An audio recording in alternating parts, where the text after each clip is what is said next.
হচ্ছে আপনাদের একটু তাকবীর দেন, বলেন আল্লাহু আকবার।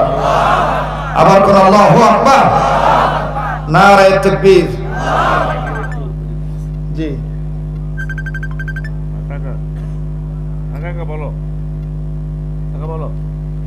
মুহতারাম হাজিরিন, আজান খালি শুনলে হবে না, আজান শুনে 5 ওয়াক্ত নামাজ পড়া লাগবে। ঠিক আছে? মাইকওয়ালা মাইকের সাউন্ড আর একটু চিকন কর, পাতলা কর। আর সামনে বছর তুই এই মাইক দিলে বক্স মুখ দিব না। বক্স হলো তোর কি 14 নম্বর ব্যবসা।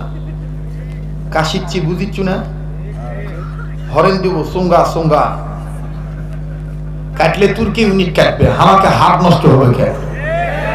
কথা কোন ঠিক কিনা?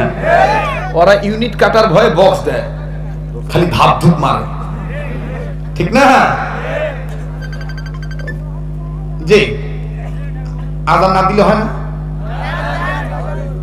দেওয়াই লাগবে। আবার একটু তাকবীর, নারায়ে তাকবীর, নারায়ে তাকবীর। বাকি খরচ সব রাকিব ব্যবস্থা করবে ইনশাআল্লাহ। ঠিক আছে? বাকি খরচ কে ব্যবস্থা করবে?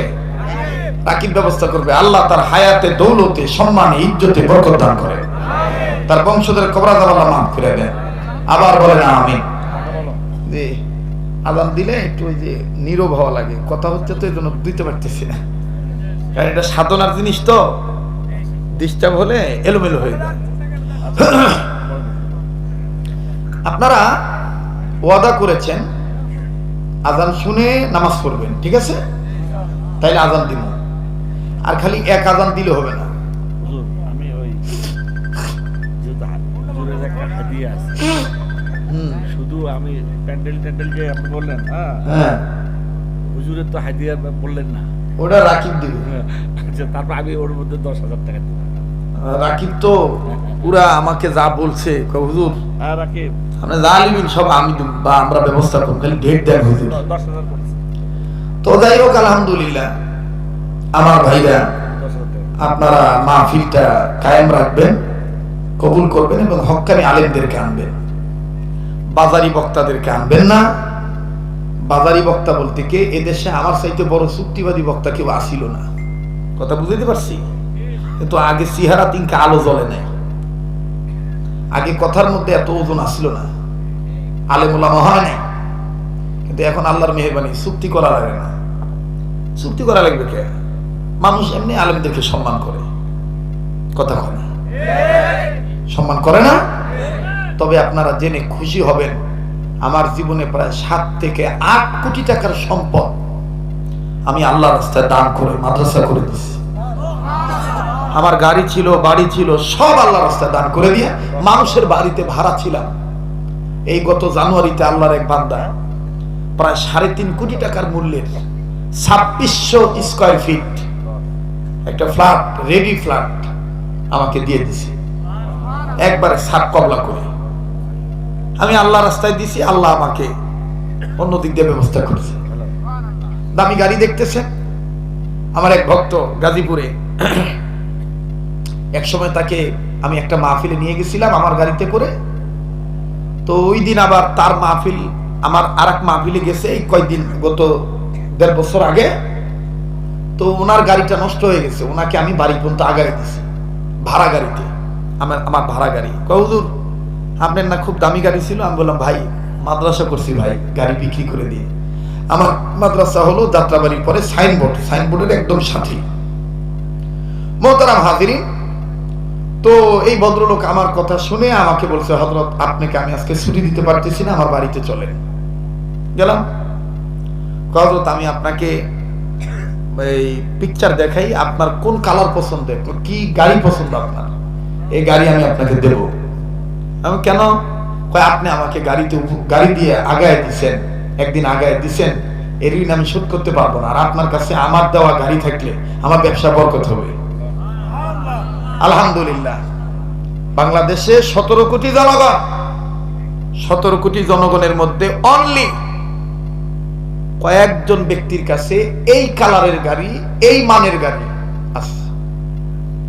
আমি ভাবতে পারি না যে এত দামি গাড়ি আমাকে দিবে। আমি ভাবছি ওই মুড়ি বেচে খাওয়া টিন, ভুটভুটি টুটভুটি 2.5 লাখ 3 লাখ দিছে তো দিছে। আবার সেখানে সে এফিডেভিট করছে যে যতদিন বেঁচে থাকবেন, যত বছর বেঁচে থাকবেন, ব্র্যান্ডের যত গাড়ি আছে আমি দেব, আপনার দ্বারা দিনের খেদমত হবে। আলহামদুলিল্লাহ। তার আগে একটা গার্মেন্টস ছিল, এখন 17টা গার্মেন্টসের মালিক। আমার ভাইরা, আল্লাহ রাস্তায় দিলে কখনো আল্লাহ তাআলা আপনাকে অভাবে রাখে না।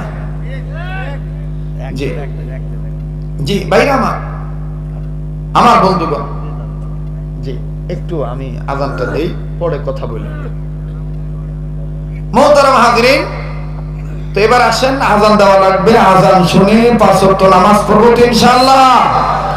তো আপনারা যে আমাকে টাকা পয়সা দেন, এখনো পর্যন্ত এই টাকায় আমার মাদ্রাসা চলে, মাদ্রাসা চলতেছে। আমি চলে যাব, আমার মাদ্রাসা থাকবে। অনুরোধ করে বলবো, যারা দরিদ্রতার কারণে ছেলেদেরকে ভালো জায়গায় পড়াইতে পারেন না, আপনারা আমার মাদ্রাসায় পাঠিয়ে দিবেন। সন্তান আপনার, দায়িত্ব আমার। খালি যে বলবেন আমরা বগুড়ার থেকে আমার এই বেটা বা আমার এই ভাইস্তা, আমার এই নাতি নিয়েছি, এই ভর্তি করে দিয়ে গেলাম। শর্ত হলো পড়ালেখা করা লাগবে, ওর যা লাগে সব আমি দেব, সমস্যা নেই, ঠিক আছে? আমার ভাইরা, রেডিও খুললে দেখবেন কারি মোহাম্মদ উবেদুল্লাহ হুজুর চমৎকার কণ্ঠে বলে, আল্লাহু আকবার, আল্লাহু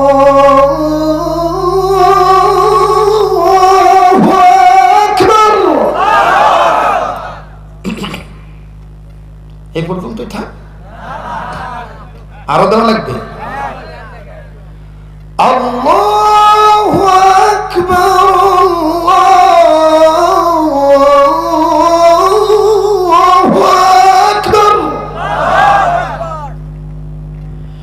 أشهد أن لا إله إلا الله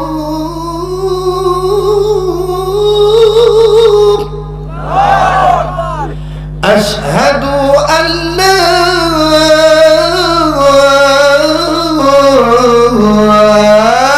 إله إلا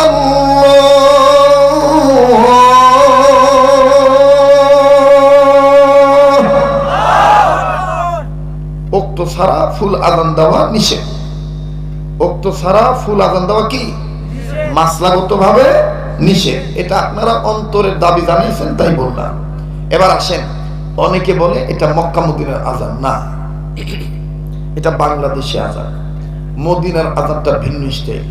মক্কা মদিনাতে যখন মক্কা মদিনার মুয়াজ্জিনরা আযান দেয়, ও কইলাম টন চিকুন করতে, ভলিউম বাড়াইতে, বাস মোটা করতে, বুঝেই না।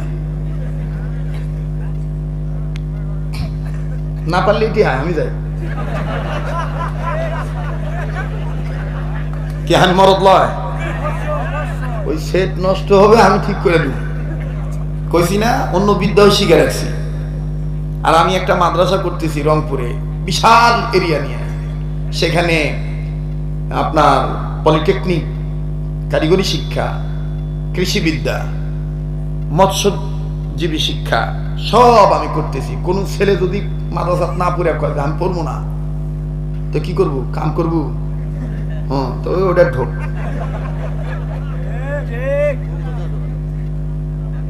আমি রংপুর মহিপুরে করতেছি, রংপুর মহিপুর তিস্তা নদীর পারে জমি টার্গেট করেছি 500 একর। আল্লাহর মেহেরবানি 250 একর হয়ে গেছে। জমির দাম সস্তা তো, বাদামের সর। হ্যাঁ হ্যাঁ, রংপুর লালমনিরহাটের লোকেরা আমাকে যথেষ্ট সহযোগিতা করতেছে। এগুলোই থাকবে কিন্তু, কথা বলেন ঠিক কিনা?